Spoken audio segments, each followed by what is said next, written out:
माननीय राज्याचे मुख्यमंत्री एकनाथराव शिंदे साहेब, देवेंद्रजी, प्रफुल्लभाई रामदास आठवले साहेब, पियुष गोयल साहेब, चंद्रशेखर बावनकुळेजी, निरंतर गोरे, सर्व महायुतीचे सन्माननीय उपस्थित असणारे मान्यवर नेते, पदाधिकारी, कार्यकर्ते आणि पत्रकार मित्रांनो, आपण आज सकाळी काउंटिंग सुरू होईपर्यंत प्रत्येकजण आपापले परीनं अंदाज व्यक्त करत होते.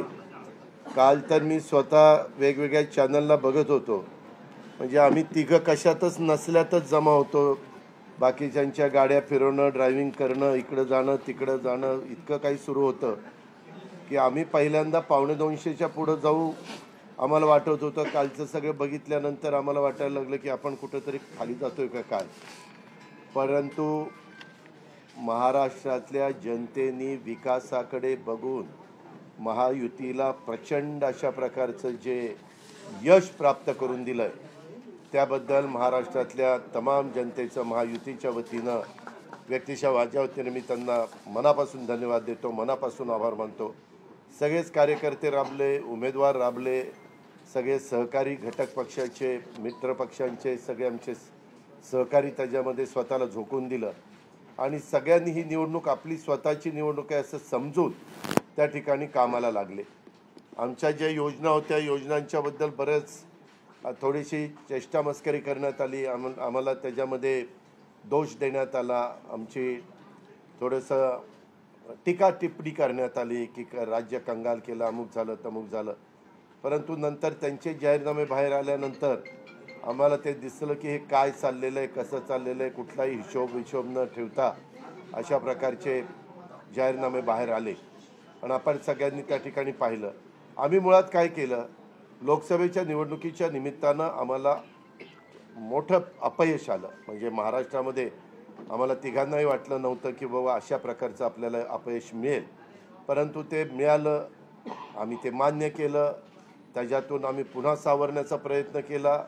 अर्थसंकल्प सादर करत असताना आम्ही सरकारमध्ये तिघांनी मिळून काही योजना जाहीर केल्या. त्या योजना इतक्या पॉप्युलर झाल्या, त्याच्यामध्ये लाडकी बहिणा म्हणजे गेम चेंजरच ती योजना झाली. अंडरकरंट असा का बहिणींनी दाखवला की मी सगळे उताणे पडले, सगळे आडवे झाले. एक माझं स्वतःचं स्पष्ट मत आहे, प्रत्येकाची वेगवेगळी मतं असू शकतात आणि उलट आमच्यावर आता जबाबदारी वाढलेली, कारण एवढ्या प्रचंड बहुमताने, म्हणजे मी तर जसा राजकारणात आलोय तसं 222 आणि 225 महायुतीला किंवा कुठल्याही आघाडीला महाराष्ट्रामध्ये तरी कधी असं यश मिळालेलं माझ्या तरी पाहण्यात नाही, माझ्या तरी ऐकवत नाही. कदाचित पूर्वीचा काळ वेगळा काँग्रेसचा असेल, त्यावेळेस कधी झालं असलं तर माहिती नाही, परंतु बाकीचे विरोधक नगण्य होते त्यावेळेसची गोष्ट. परंतु अलीकडच्या काळामध्ये जसं आम्हाला समजतंय तसं तर एवढं प्रचंड यश हे पहिल्यांदाच मिळालेलं यशाने आम्ही हुरळून पण जाणार नाही आणि आम्ही अतिशय जमिनीवर पाव ठेवून आता, म्हणजे जसे जसे ते आकडे आम्हाला दिसत होते तसे तसे तसे फायनान्सच्या गोष्टी माझ्या डोळ्यासमोर येत होत्या. मी देवेंद्रजींना पण फोन केला, तेव्हा म्हटलं देवेंद्रजी खूप काही काम करावं लागेल. एकनाथरावजींना पण तसं सांगितलं की फार आर्थिक शिस्त आपल्याला त्याच्यामध्ये आणावी लागेल आणि आम्ही आणू. त्याच्यात आम्हाला हे नवीन नाही आहे, आम्ही सगळे अनुभवी माणसं, आम्हाला त्याच्यामध्ये कुठली काही अडचण नाही. आणि शिवाय आमच्या पाठीशी केंद्र सरकार आहे, तो आम्हाला खूप मोठा एक आधार आहे, एक आमच्या पाठीशी एक मोठा भक्कम अशा प्रकारचा भरोसा आहे. आणि त्याच्यामुळं ह्या सगळ्या ज्या काही गोष्टी झालेल्या आहेत, आता विरोधक टीका करतात की बाबा बॅलेट पेपरनी घ्यायला पाहिजे होतं, मग बॅलेट पेपरने लोकसभेला पण घ्यायला पाहिजे होतं. लोकसभेचा निकाल लागला की तो बरोबर आणि इथला निकाल लागला की मग बॅलेट पेपर यायला पाहिजे, मग मशीन काय EVM बरोबर नाही, असं नाही चालत. आता झारखंड पण आमच्या हातनं गेलंच ना, आम्ही कुठं काय म्हणतो. ठीक आहे, त्या जनतेने कौल दिलेला आहे तशा पद्धतीनं महाराष्ट्रातल्या, विशेषतः महाराष्ट्रामध्ये बऱ्याचदा आपले जे 6 रिजन आहेत ना, मराठवाडा, विदर्भ, पश्चिम महाराष्ट्र, कोकण, मुंबई, अशा सगळ्या वेगवेगळ्या रिजनमध्ये, नाशिक, सगळीकडेच तुम्ही बघितलं तर सगळीकडे महायुती जोरात चालली.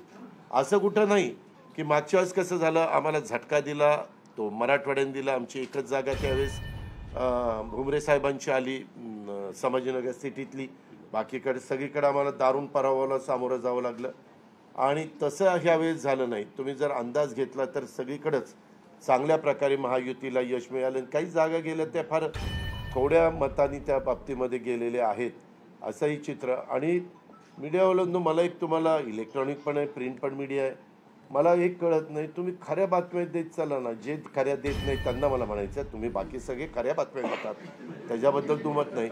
पण मी टी व्ही चालू केलं आणि अजित पवार पोस्टल बॅलेटमध्येच मागं. मी विचारतोय तिथं फोन करून, ते म्हणले नाही दादा आपण पुढं आहे. आता माझं लीड 1,02,000 मताधिक्य मी मिळवलंय आणि खुशाल तुम्ही दाखवताय अजित पवार मागं, अजित पवार मागं. मग काही जण म्हणलं का रे असे दाखवतायत? TRP त्याच्याशिवाय वाढत नाही. अरे तुमच्या TRPला आम्हाला का मातीत घालताय, आमची का बदनामी करताय? त्याच्यामध्ये मी नंतर पुन्हा अधिकाऱ्यांच्याकडनं माहिती घेतली की नक्की पोस्टल बॅलेट किती झाले. पोस्टल बॅलेटमध्ये पण आम्ही पुढं होतो आणि रेग्युलर मतदानामध्ये पण पुढं होतो. सांगायचं तात्पर्य की बाबा तुमच्यावर सगळ्या चॅनलवर जनतेचा एवढा विश्वास आहे, म्हणजे विश्वास नाही ते सकाळच्या 9 वाजताच्या भोंग्यावर विश्वास नाही, पण बाकीच्यांवर फार विश्वास आहे.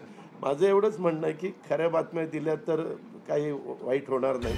पण खूप चांगलं यश मिळालं. अजून पण काही काउंटिंग चालू आहे, काही ठिकाणी रिकाउंटिंग मागितलेलं. ठीक आहे, तो त्यांचा प्रत्येकाचा अधिकार आहे.